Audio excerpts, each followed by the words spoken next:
As a scientist, do you believe in God? Every description of God that I've heard holds God to be all-powerful, very typical, and all good.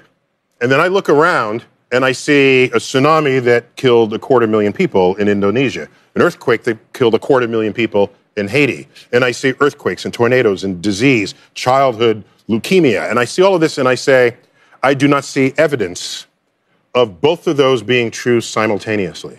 If there is a God, the God is either not all-powerful or not all good.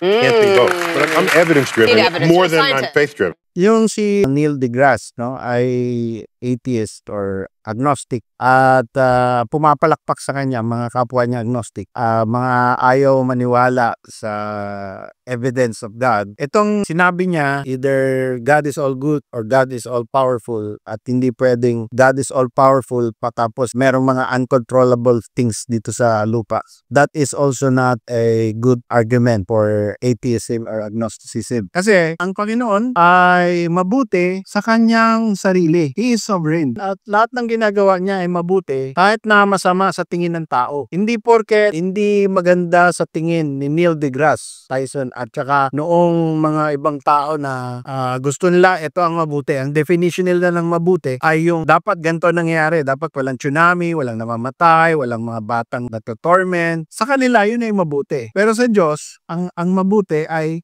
iba ang standard, higher standard. Yung kanyang thoughts at yung kanyang plans ay all good. But since an unbeliever is not familiar with the mind of God because he rejects the will of God, therefore hindi niya talaga ma-appreciate ang goodness of God. Kaya mahirap paliwanagan ang mga ganitong tao. We have to have skills in order to do this kind of apologetic approach. Kaya pag-aaralan mo po yan mabuti. Ang tawag dyan ay presuppositional apologetics.